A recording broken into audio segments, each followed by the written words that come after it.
Com alegria nos encontramos aqui no nosso programa Cuidados para Acalmar a Alma. Seja bem-vindo neste dia 27 de março, domingo, dia do Senhor, dia de ir à missa. Então vá à missa na sua comunidade. Se você não conseguir ir na sua comunidade, nós temos a nossa missa que é transmitida neste canal também.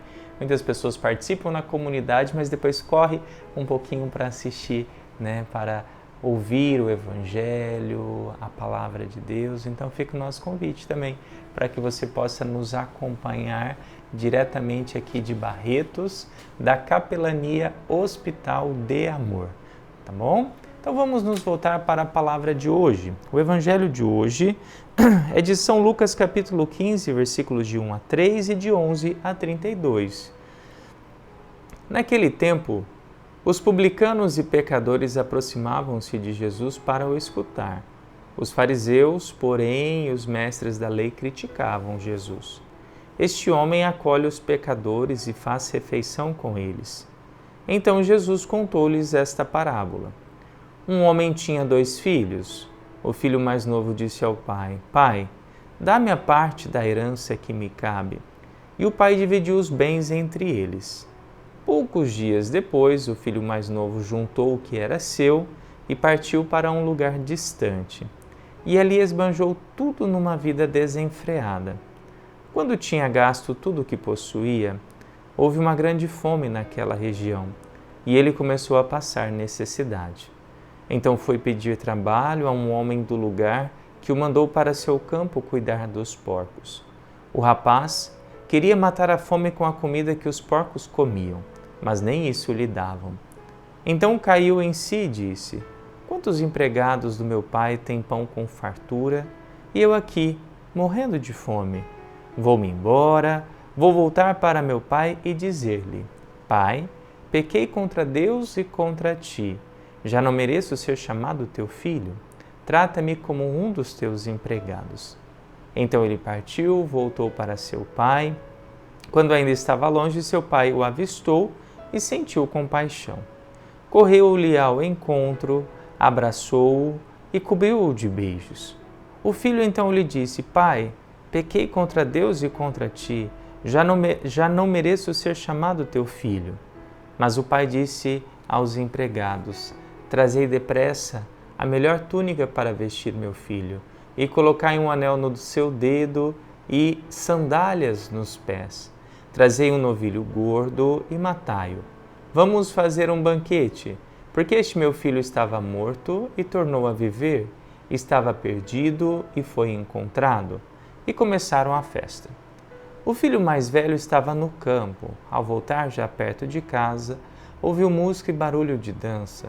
Então chamou um dos criados e perguntou o que estava acontecendo.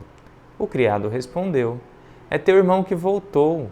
Teu pai matou o novilho gordo porque o recuperou com saúde. Mas ele ficou com raiva e não queria entrar. O pai saindo insistia com ele. Ele, porém, respondeu ao pai: Eu trabalho para ti há tantos anos, jamais desobedeci a qualquer ordem tua. E tu nunca me deste um cabrito para eu festejar com meus amigos. Quando chegou esse teu filho que esbanjou teus bens com prostitutas, matas para ele o novilho cevado. Então o pai lhe disse: Filho, tu estás sempre comigo, e tudo o que é meu é teu. Mas era preciso festejar e alegrar-nos, porque este teu irmão estava morto e tornou a viver, estava perdido e foi encontrado. Palavra da salvação, glória a vós, Senhor. Estamos então diante de uma passagem que vem nos mostrar a volta do pecador arrependido. E é muito propício para esse tempo que nós estamos vivendo, porque é um tempo em que nós estamos retornando para os braços do Pai. O tempo quaresmal é um tempo de conversão. Essa palavra é como se ela estivesse falando um pouquinho também do nosso eu. Em que sentido? Na nossa caminhada quaresmal, nós fomos deixando para trás uma vida de pecados, e estamos agora voltando para os braços do Pai. Mas preste bem atenção. Qual o motivo de Jesus contar essa parábola? O motivo de Jesus contar essa parábola era porque os fariseus e os mestres da lei estavam criticando Jesus porque ele acolhia os pecadores e fazia refeição com eles. Então, era como que inadmissível Jesus estar ali com aqueles que se desviaram do caminho. Era inadmissível este vínculo, este contato. E preste bem atenção, Jesus ele não entra na nossa vida para deixar a nossa vida do jeito que era, mas ele entra na nossa vida para transformá-la. Aquelas pessoas, ao fazerem esse contato com Jesus, era um contato de transformação, de conversão e de mudança de vida. Então, assim, elas abandonavam os seus pecados e começavam uma vida nova. Não é, ele acolhe o pecador, mas ele não acolhe o pecado. E aí então ele vai contar essa parábola para dizer o quê? Que o nosso Deus é misericordioso. A parábola é para dizer exatamente isso. Se você, em algum momento da sua vida, se desviou de Deus, se você, em algum momento da tua vida, foi viver os pecados do mundo, mas se neste momento você quer voltar, Deus está assim, de braços abertos para te acolher. Jesus está dizendo exatamente isso para nós. Então tire, por favor, da tua mente, da tua cabeça, a ideia de que você não tem mais jeito, de que tudo que você fez, Deus jamais vai te querer dentro da igreja. Não. Deus ele vai te querer sim dentro da igreja, porque Ele te ama. E Ele nunca deixou de te amar. E aí Ele apresenta esse amor nessa parábola, desse pai que tem 2 filhos. Então, um pai tinha 2 filhos, um filho foi lá, pai, dá-me tudo que é meu, eu vou embora. E ali esse filho sai da casa do pai, e aí a gente tem que pensar quando nós saímos da casa de Deus, e ali ele vai viver tudo que o mundo oferece. E é interessante porque tudo que o mundo oferece, em muitos momentos, parece que é a melhor maravilha do mundo. Mas chega um momento que acaba, Chega um momento que vai se perceber que aquilo foi só uma enganação. E aí aquele rapaz que tinha muito dinheiro, de repente não tinha, e tinha muitos amigos enquanto tinha dinheiro, de repente quando ele não tinha dinheiro, ele não tinha mais ninguém ao seu lado. Foi pedir trabalho, ofereceram um trabalho com os porcos. E o trabalho com os porcos é um trabalho como se fosse um trabalho humilhante para a época. Porque o porco era um animal impuro. E era mais humilhante ainda, porque ele não podia nem comer a comida dos porcos. Para você ver o grau da humilhação, ele não podia comer a comida dos porcos. E aí o que aconteceu então? Ele caiu em si. Meu pai tem tantos empregados e eles têm pão com fartura. É aquele momento que a gente consegue perceber que quando nós estamos dentro da igreja, não é um lugar que a gente não tem alegria. Ali tem alegria, tem fartura, não falta o necessário. Então ele pensou, nossa, é como se ele pensasse, eu era feliz e não sabia. E às vezes, e não digo às vezes, mas muitas vezes a gente vai precisar perder para dar valor naquilo que nós tínhamos. E nem sempre a gente vai conseguir conquistar aquilo que nós perdemos. Muitas vezes a gente fica voltados para uma ilusão de que a alegria está lá fora, não está ali dentro. Esse jovem, ele precisou perder tudo para perceber que ele era feliz e não sabia. Para perceber que ele tinha tudo, mas aquele tudo não o satisfazia. E aí então, ele cai em si e fala, eu vou até a casa do meu pai, vou dizer para ele, e é bonito o pensamento dele, porque ele fala, pai, pequei contra Deus e contra ti. Meu pecado, eu sei, eu reconheço o meu erro, eu reconheço a minha culpa. Já não mereço mais ser chamado teu filho.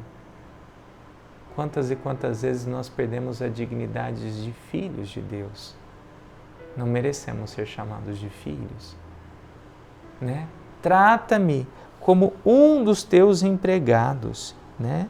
Trata-me como um dos teus empregados. E ali então, ele vai com esse discurso decorado dentro dele, e quando ele aponta ali na beira da cerca da casa, o pai na varanda, e é interessante porque é esse pai que está sempre esperando. Né? Eu fico pensando o quanto que o pai fica ali esperando esse filho voltar. Né? Quantos pais vivem essa angústia da espera de um filho que volta, às vezes um filho que está perdido no mundo das drogas, né? Um filho que abandonou o pai, a mãe. E que tristeza isso, né? Que tristeza para um pai. Mas aquele pai, ele não desiste. Ele está sempre ali de prontidão, de braços abertos, e por isso que essa imagem ela é bem significativa para nós, porque nos mostra esse pai de braços abertos esperando a gente voltar.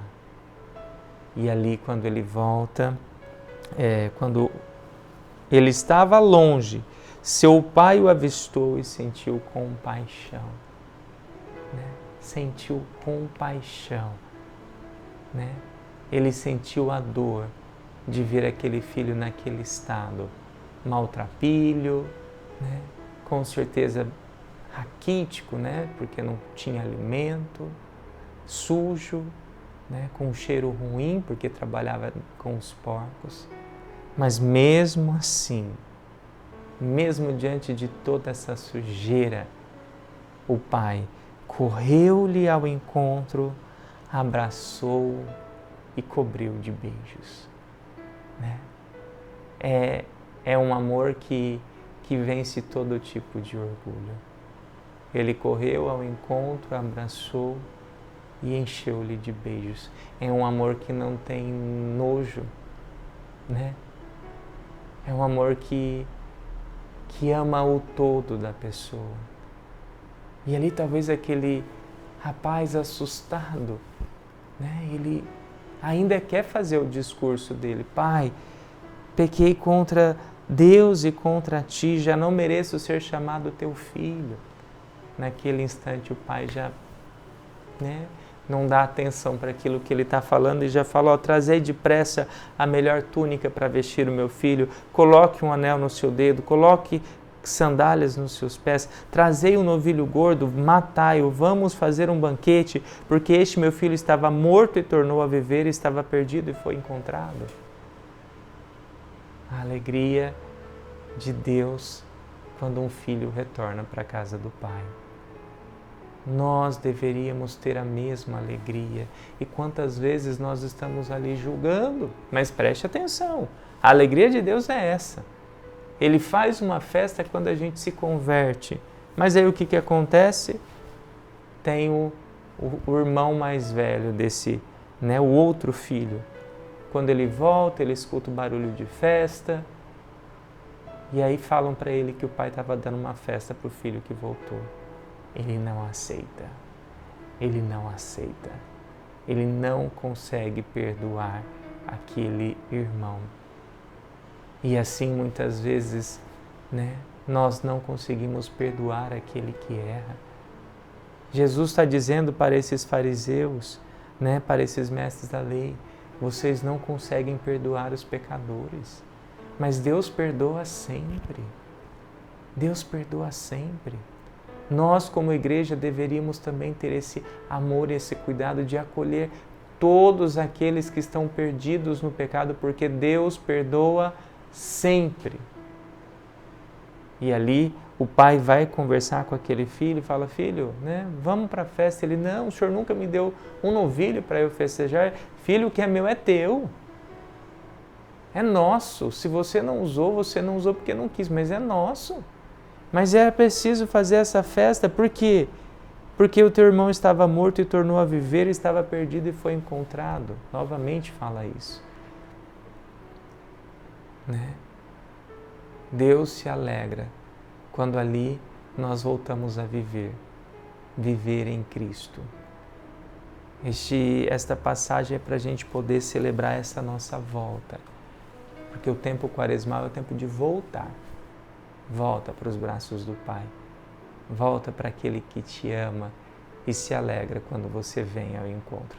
Tenha certeza, por maior que seja o teu pecado, se você se arrepender, confessar e mudar de vida, teus pecados estão perdoados. Então vamos rezar juntos. Pai nosso que estais no céu, santificado seja o vosso nome, venha a nós o vosso reino. Seja feita a vossa vontade, assim na terra como no céu. O pão nosso de cada dia nos dai hoje, perdoai as nossas ofensas, assim como nós perdoamos a quem nos tem ofendido. E não nos deixeis cair em tentação, mas livrai-nos do mal. Amém. Que o Deus Todo-Poderoso te abençoe, Pai, Filho e Espírito Santo. Amém.